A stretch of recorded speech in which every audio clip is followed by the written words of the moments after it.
Hello friends, எல்லோரும் எப்படி இருக்கிறீங்க? நாங்கள் ரொம்ப நல்லா இருக்கிறோம். இந்த வீடியோ பார்த்துட்ருக்காங்க, அப்புறம் என்னோடய சேனலுக்கு சப்ஸ்கிரைப் பண்ணவங்க எல்லாருக்குமே ரொம்ப நன்றி. லாஸ்ட் வீக் வந்து நான் வீடியோ போடலை. ஏன்னா ஒரு ரொம்ப சில்லியான ரீசன் தான். என்னோடய வீட்டுக்காரங்க 2 வீக்ஸ் இந்தியா கிளம்பியிருந்தாங்க. ஏதோ நானே இந்தியாவுக்கு போகிற மாதிரி அவ்வளோ எக்ஸைட்டடாக இருந்தது. என்னெல்லாம் பேக் பண்ணணும், ஊரில் போய் என்ன பண்ணணும், இதெல்லாம் யோசித்து அப்படியே எனக்கு வீடியோ எடுக்கிறது ஞாபகமே இல்லை. அதனால் வீடியோ எடுக்கலை.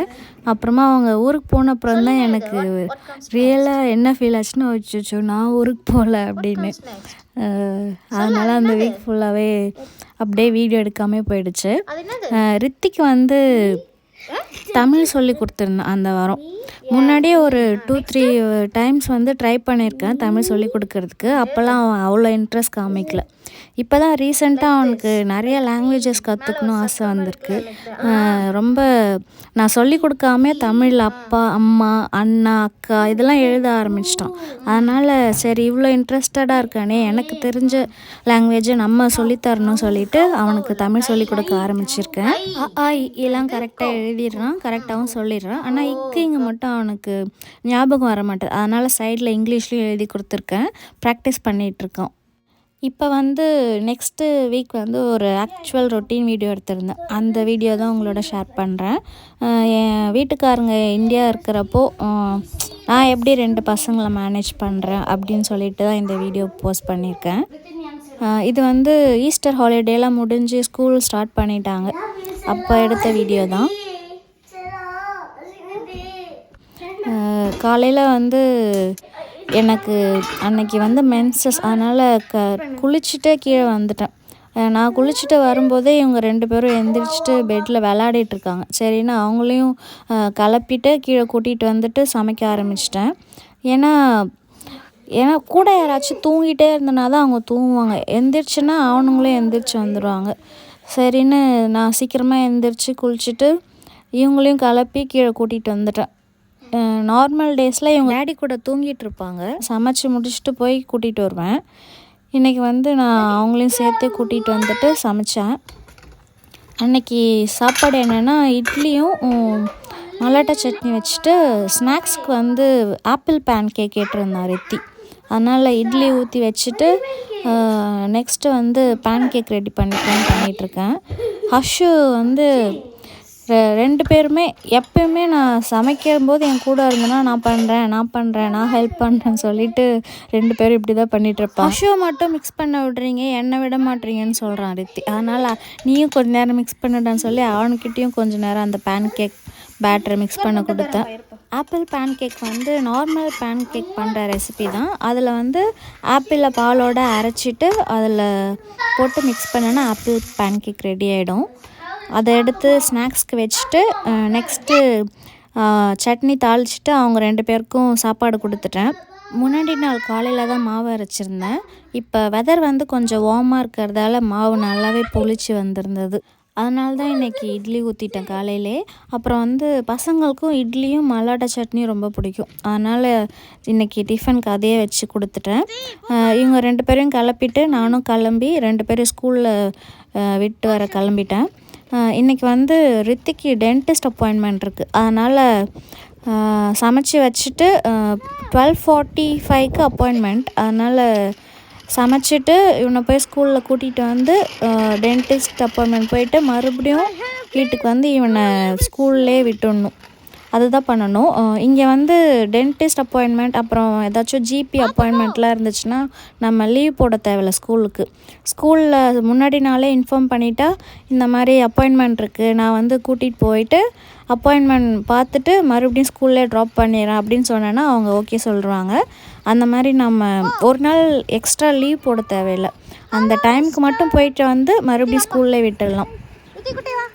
அதனால் ரித்தி இன்றைக்கி அப்படி தான் பண்ண போகிறேன். அதனால் இவங்கள ஸ்கூலுக்கு விட்டு வந்துட்டு சமைச்சிட்டு அகெயின் போய் ரித்தி டென்டிஸ்ட் அப்பாயின்மெண்ட் கூட்டிகிட்டு போகணும். என் வீட்டுக்காரங்க இந்தியா போனதில் பசங்களை பார்த்துக்கிறதுல கஷ்டம்லாம் எதுவுமே இல்லை. ஸ்கூலுக்கு கூப்பிட்டு போகிறது, அப்பாயின்மெண்ட்லாம் கூட்டிகிட்டு போகிறது, அந்த மாதிரிலாம் எந்த கஷ்டமும் கிடையாது. ஒரே ஒரு கஷ்டம் தான். அது என்னென்னா தூங்கும்போது எப்படின்னா 2 பேரும் இந்த சைடு இந்த கையில் ஒருத்தன் இந்த கையில் ஒருத்தன் படுத்து தான் தூங்குவாங்க. என்ன பண்ணுறதுன்னா தூங்கினதுக்கப்புறமா கை எடுத்து விட்டுருவேன், அது ஓகே. ஆனால் 2 பேருக்குமே வந்து யார் மேலே கால் போட்டு தான் தூங்குவாங்க. அதனால் 2 பேருக்கு நடுவில் நான் படுத்துக்கிறதால ரொம்ப முடியல. என் வீட்டுக்காரங்க இருந்தாங்கன்னா அவங்க கூட ஒருத்தன் என் கூட ஒருத்தன் தூங்குவாங்க. இப்போ நான் மட்டும் இருக்கிறதால எந்த சைடும் திரும்ப முடியாமல் ரொம்ப கஷ்டமாக இருக்குது. எப்படா அவங்க டேடி வருவாங்கன்னு யோசிச்சுட்ருக்கேன். இதுக்கே ஒரு நாளும் கவுண்ட் பண்ணிகிட்ருக்கேன். இந்த ஒரு கஷ்டம்தான், வேறு எந்த கஷ்டமும் இல்லை. அவங்கள ஸ்கூலில் விட்டு வந்துட்டு நானும் சாப்பிட்டேன். வீட்டில் பசங்க இல்லைனா தான் நம்ம டிவி யூஸ் பண்ண முடியும். அவங்க வீட்டில் இருக்கும்போது டிவி பார்க்குறாங்களோ இல்லையோ எதையாச்சும் போட்டு விட்டு அவங்க வேலையை பார்த்துட்ருப்பாங்க. அதனால் அவங்க இல்லாதப்போ தான் இந்த மாதிரி பாட்டு கேட்குறதெல்லாம் பண்ண முடியும். நான் முத்துக்குமார் அண்ட் யுவன் காம்பினேஷனில் வர சாங்ஸ் எல்லாமே செம்மையாக இருக்கும். அதனால் அடிக்கடி இந்த சாங்ஸ்லாம் போட்டு விடுவேன். அந்த சாங் போட்டுட்டு சாப்பிட்டுட்டு அப்புறமா சமைக்க ஆரம்பிச்சிட்டேன். அன்றைக்கி லஞ்சுக்கு என்ன பண்ணேன்னா பெல் பெப்பர் சாதம், குடமிளகா சாதம் வச்சுட்டு கொஞ்சம் தயிர் சாதம், அப்புறம் வாழைக்காய் ஃப்ரை. சிம்பிளாக ஈஸியாக பண்ணுற மாதிரி லஞ்ச் தான் செஞ்சுருந்தேன். இந்த பனானா வந்து ரைப் அட் ஹோம் பனானான்னு விற்கும் சூப்பர் மார்க்கெட்டில். அது வாங்கிட்டு வந்து அதில் தான் இன்றைக்கி ஃப்ரை பண்ண போகிறேன். அப்புறம் தயிர் சாதத்துக்கு வந்து கஞ்சி தண்ணி வடிக்காமல் அந்த தண்ணியோடவே தயிர் சாதம் செஞ்சால் க்ரீமியாக டெக்ஸ்சர் நல்லாயிருக்கும். அதனால் இன்றைக்கி வடிக்காமல் தயிர் சாதத்துக்கு தனியாக ரைஸ் ஓப்பன் பாட்டிலே வச்சுட்டேன். அப்புறம் வாழைக்காய் ஃப்ரை பண்ணுறதுக்கு மஞ்சள் தூள், உப்பு, சாம்பார் பவுடர், அப்புறம் எக்ஸ்ட்ரா வந்து காரம் மிளகாத்தூள் அது போட்டுட்டு நல்லா மிக்ஸ் பண்ணி வச்சுட்டேன். அது ஊறிட்டுருக்கட்டும். அதுக்குள்ளே இந்த தயிர் சாதம், குடமிளகா சாதம் இதுக்கு தேவையானதெல்லாம் ரெடி பண்ணிக்கலாம். இந்த குடமிளகா சாதத்துக்கு வடிக்க போகிறேன் சாப்பாடு. அதனால் தண்ணியை கெட்டில் நல்லா கொதிக்க வச்சுட்டு ஒலையை ஊற்றிட்டேன். ஒலை கொதித்த உடனே அரிசி போட்டுக்கலாம். இப்போ பாருங்கள், இந்த தயிர் சாதம் பண்ணுறதுக்கு இந்த மாதிரி கொதித்த உடனே அடுப்பை சிம்மில் வச்சுட்டு மூடி போட்டு ஒரு 10 மினிட்ஸ் சிம்மில் வச்சுருந்தா ரைஸு நல்லா ரெடி ஆகிடும். வடிக்காத சாதம் வேணும்னா நான் இப்படி தான் ரெடி பண்ணிப்பேன். நெக்ஸ்ட்டு வந்து குடமிளகா கட் பண்ணி எடுத்துக்கலாம். சோறு வேகிறதுக்குள்ளே இந்த மாதிரி கட் பண்ணுறதெல்லாம் செஞ்சு வச்சுட்டா நெக்ஸ்ட்டு ஈஸியாக பண்ணிடலாம். ஒலை கொதித்ததுக்கப்புறமா அரிசியை போட்டுட்டு குடமிளகாயை கட் பண்ணி எடுத்துக்கிட்டேன்.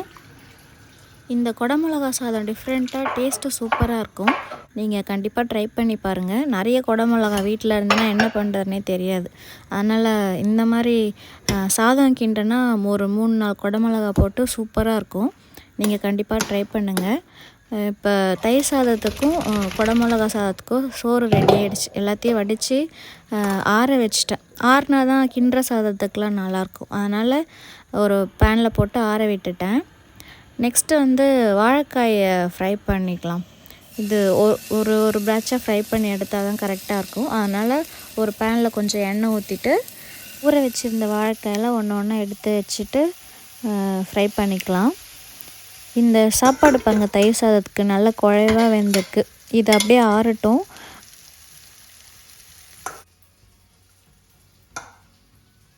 தயிர் சாதம், லெமன் சாதம், புளி சாதம் இந்த மாதிரி கிண்டுற சாதத்துக்கெலாம் காரமாக வாழைக்காய் ஃப்ரை இல்லை உருளைக்கிழங்கு ஃப்ரைலாம் வச்சு சாப்பிட்டா செம்மையாக இருக்கும். அதனால தான் இன்றைக்கி எப்பயும் உருளைக்கிழங்கு தான் பண்ணுறேன் சொல்லி இன்றைக்கி வாழைக்காய் ஃப்ரை பண்ணியிருந்தேன்.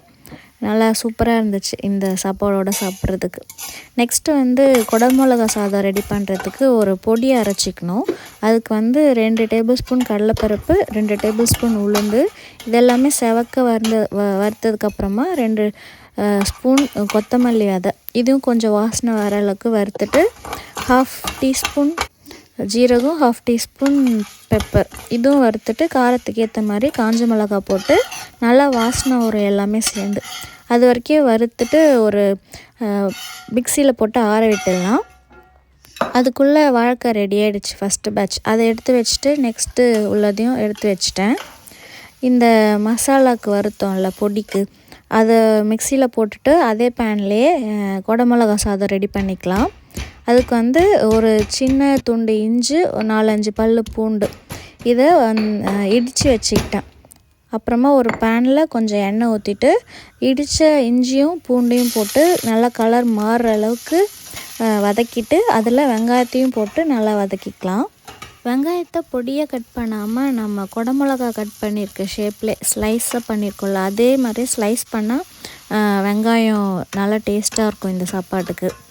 வெங்காயம் உப்புலாம் போட்டு நல்லா வதக்கிட்டு கட் பண்ணி வச்சுருந்த குடமிளகாயும் போட்டுட்டேன். குடமிளகா வந்து முடிஞ்ச அளவுக்கு தின் பீஸாக கட் பண்ணிவிட்டா நம்ம சாப்பிட்றதுக்கு நல்லாயிருக்கும். ரொம்ப மொத்தமாக இருந்தாலும் சொதன்னு நல்லா இருக்காது. அதனால் முடிஞ்ச அளவுக்கு தின்னாக கட் பண்ணிவிட்டு தண்ணிலாம் ஊற்றாமல் எண்ணெயிலே கொஞ்சம் ஹை ஸ்பீடில் வச்சு ஒரு 2-3 நிமிஷம் வதக்குனா அது வெந்துடும். ரொம்ப வேகக்கூடாது, க்ரன்ச்சியாக இருந்தால் தான் சாப்பிட்றதுக்கும் நல்லாயிருக்கும். மஞ்சத்தூள் போட்டு நல்லா வதக்கிட்டு வறுத்து ஆற வச்சுருந்த பொடியும் அரைச்சின்னு வந்து இதில் போட்டுடலாம். கொஞ்சமாக போட்டு மிக்ஸ் பண்ணி பார்த்துட்டு தேவைப்பட்டால் இன்னும் கொஞ்சம் சேர்த்துக்கலாம், லாஸ்ட்டாக கூட சேர்த்துக்கலாம். வறுத்து தான் அரைச்சி வச்சுருக்கோம், அதனால் கொஞ்சம் கொஞ்சமாக போட்டு மிக்ஸ் பண்ணிக்கலாம். பொடிலாம் மிக்ஸ் பண்ணிவிட்டு ஆற வச்சுருந்த ரைஸும் சேர்த்து நல்லா மிக்ஸ் பண்ணிக்கலாம்.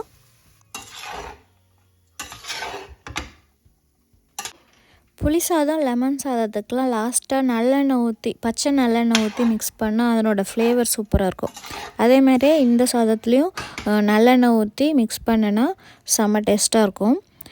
லாஸ்ட்டாக உப்பு இருக்கா செக் பண்ணி பார்த்தா உப்பு இல்லை, கொஞ்சம் பொடியும் பத்தலை. அதனால் உப்பும் கொஞ்சம் பொடியும் போட்டு நல்லா மிக்ஸ் பண்ணிட்டேன். செம்ம டேஸ்ட்டாக இருந்தது.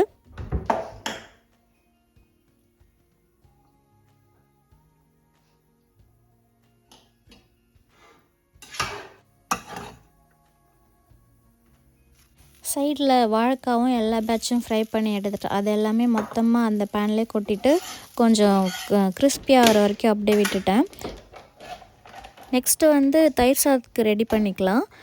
ஆற வச்ச சோறில் தயிரை போட்டு மிக்ஸ் பண்ணிட்டேன். நான் வந்து க்ரீக் யோகர்ட் தான் யூஸ் பண்ணுறேன். இது வந்து அவ்வளோவா புளிப்பு இருக்கா, அதனால் நான் எக்ஸ்ட்ராவாக பால் அதெல்லாம் சேர்க்கல. ஏன்னா இதுவே புளிப்பு கம்மியாக தான் இருக்கும். அதனால் வெறும் யோகர்ட் சேர்த்தாலே போதும். தேவைப்பட்டால் கொஞ்சம் தண்ணி சேர்த்துக்கலாம், பால் சேர்க்காமல். பால் சேர்த்தா அப்புறம் பால் சாதம் மாதிரி இருக்கும். அதனால் வெறும் யோகர்ட்டும் தண்ணியும் போட்டு மிக்ஸ் பண்ணிவிட்டு தாளித்து கொட்டிட்டேன். தாளிக்கிறதுக்கு கடுகு போட்டுட்டு பச்சை மிளகா வந்து சாப்பிடும்போது க்ரன்ச்சியாக வாயில் படும், அப்போ நல்லாயிருக்கும். காஞ்ச மிளகாய் ஏன் போடுறேன்னா வாசனையாக இருக்கும் தயிர் சாதம், அதனால் 2 மிளகாவும் போட்டுட்டு கருவேப்பிலை போட்டுட்டு இந்த சாதத்தில் கொட்டிடலாம். லாஸ்ட்டாக ஃப்ரெஷ்ஷாக கட் பண்ண கொத்தமல்லி இலை இதையும் போட்டு மிக்ஸ் பண்ணால் தயிர் சாதம் சூப்பராக ரெடி ஆகிடுச்சு. இப்போ தயிர் சாதம், குடமிளகா சாதம், வாழைக்காய் எல்லாமே ரெடி ஆகிடுச்சு. இது எல்லாமே 1 மணி நேரத்தில் செஞ்சு முடிச்சிட்டேன். ரொம்ப ஈஸி தான் 2 சாதமும் ரெடி பண்ணுறது.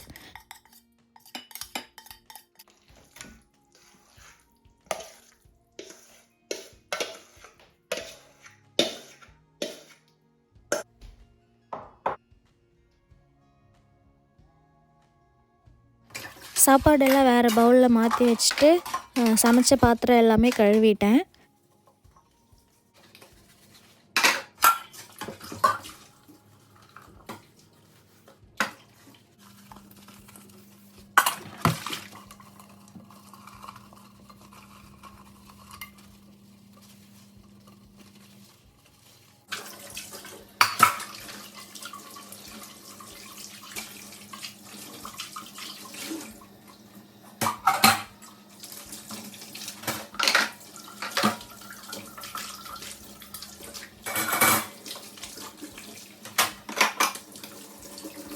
இதுக்கப்புறம் பெருசாக எதுவும் சமைக்கிற வேலை இல்லை. பசங்க வந்த அப்புறம் ஏதாச்சும் ஸ்நாக்ஸ் மட்டும் செஞ்சு கொடுத்துட்டா நைட்டு டின்னருக்கும் இந்த சாப்பாடே வச்சுக்க போகிறேன். அதனால் அடுப்பை ஃபுல்லாக தொடச்சிட்டு கவுண்டர் டாப்பும் ஃபுல்லாக தொடச்சி விட்டுட்டு ரித்தியை கூப்பிட்றதுக்கு வந்து டைம் ஆகிடுச்சு. அதனால் ரித்தி ஸ்கூலுக்கு கிளம்பி போயிட்டேன்.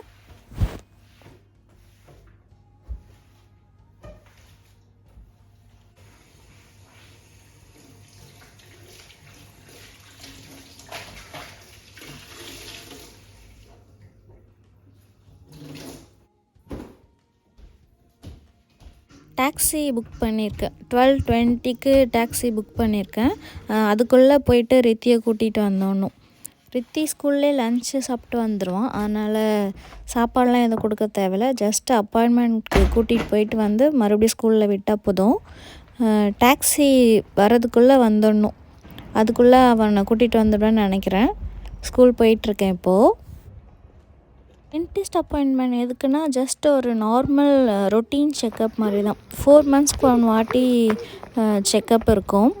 பல்லில் ஏதாச்சும் ப்ராப்ளம் இருந்தால் மட்டும் ஃபர்தராக பார்ப்பாங்க. இல்லைனா ஜஸ்ட் நார்மல் செக்கப், எல்லா பல்லும் கரெக்டாக இருக்கா, பல் கரெக்டாக வளர்ந்துருக்கா, ஏஜ்க்கு ஏற்ற மாதிரி அதெல்லாம் மட்டும் செக் பண்ணிவிட்டு அனுப்பிடுவாங்க.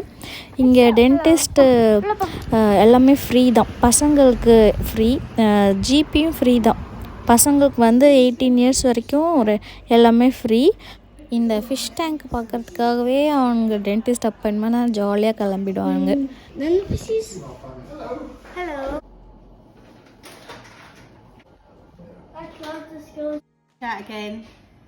அப்பாயின்மெண்ட் முடிச்சுட்டு அகெயின் டாக்ஸி புக் பண்ணி ஸ்கூலுக்கு வந்துட்டோம். ஸ்கூலில் அவனை விட்டுட்டு வீட்டுக்கு வந்துட்டு நல்லா இருந்துச்சு வெதர். அன்னைக்கு நல்லா வெயில் அடிச்சுது, அதனால் வெளியிலே உட்காந்துட்டேன்.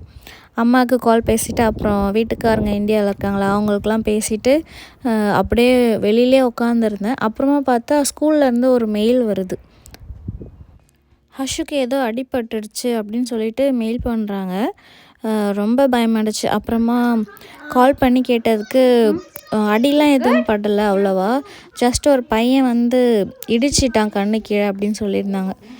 நார்மலாக இருக்கான் இப்போன்னு சொன்னாங்க. அதனால் அப்போ போய் ஸ்கூலுக்கு கூப்பிடல. நார்மல் டைமுக்கே 3 மணிக்கே போயிட்டு 2 பேரையும் கூட்டிகிட்டு வந்துட்டு ஸ்நாக்ஸ்க்கு வந்து ஃப்ரெஞ்ச் ஃப்ரைஸ் கேட்டிருந்தாங்க. அது செஞ்சு கொடுத்துட்டு ஹஷு வந்து சைக்கிள் ஓட்டிகிட்டு இருந்தான். வெதர் நல்லா இருந்தாலே அவன் சைக்கிளை எடுத்து ஓட்ட ஆரம்பிச்சிடுவான். ஓட்டிகிட்டு இருக்கும்போது எதிர் வீட்டு ஆயா வந்து பின்னை வச்சிட்டு இருந்தாங்க. அவங்கக்கிட்ட நான் சொன்னேன், நீங்கள் என்ன கலர் பின் வைக்கிறீங்களோ அதை பார்த்து தான் நானும் வைப்பேன் அப்படின்னு சொல்லி பேசிகிட்டு இருந்தோம். அப்போ ஆயா சொன்னாங்க, நான் அதுக்கு ஒரு தனியாக கேலண்டர் வச்சுருக்கேன், வா வீட்டுக்கு வா காமிக்கிறேன்னு சொல்லி வீட்டுக்குள்ளே போயிட்டு கேலண்டர் காமிச்சாங்க. அப்புறம் ஹஷும் என் பின்னாடியே வந்துட்டான். அப்புறமா அவனுக்கு வந்து வீடை ஃபுல்லாக சுற்றி காமிச்சாங்க. ஆயா அழகழகாக டாய்ஸ்லாம் வச்சுருந்தாங்க. அதெல்லாம் பார்த்துட்டு கொஞ்ச நேரம் ஆயா வீட்டில் இருந்துட்டு ஆயா வந்து அவனுக்கு இந்த கலர் பென்சில் கொடுத்தாங்க. வாங்கிட்டு வீட்டுக்கு வந்து அங்கேயே ஒரு 1 ஹவர் ஆகிடுச்சு. அப்புறமா காயெலாம் முடிஞ்சிடுச்சு, பாலெலாம் வாங்க வேண்டியது இருந்தது. அதனால் 2 பேரையும் கூட்டிகிட்டு மொரிசன் போயிருந்தேன். பக்கத்தில் மொரிசன் போயிட்டு கொஞ்சம் தேவையான காயெலாம் வாங்கிட்டு வந்தோம். நான் எப்போ அவங்கள ஷாப்பிங் கூட்டிகிட்டு வந்தாலும் முன்னாடியே சொல்லி கூட்டிகிட்டு வந்துடுவேன். எதுவும் டாய்ஸ்லாம் கேட்கக்கூடாது, டேடி கூட வந்தால் தான் டாய் வாங்கணும், அம்மா கூட வந்தால் ஒன்லி ஃப்ரூட்ஸ், வெஜிடபிள்ஸ், அப்புறம் ஏதாச்சும் ஸ்நாக்ஸ் தான் வாங்கணும் அப்படின்னு சொல்லியே கூட்டிகிட்டு வந்துடுவேன். அதனால் எதுவுமே கேட்க மாட்டாங்க டாய்ஸ்லாம்.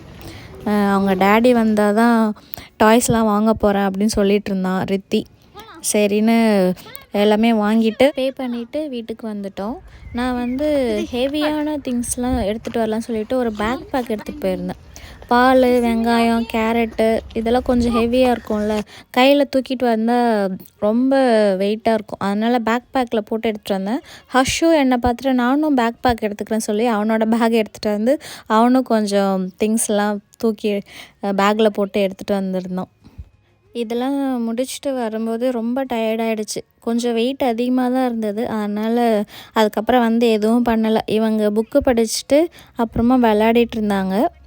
நைட்டு சாப்பிட்டுட்டு அப்புறம் தூங்க வச்சிட்டேன். அவ்வளோதாங்க. இதோட இந்த வீடியோ நான் முடிச்சுக்கிறேன். இந்த வீடியோ உங்களுக்கு பிடிச்சிருக்குன்னு நினைக்கிறேன்.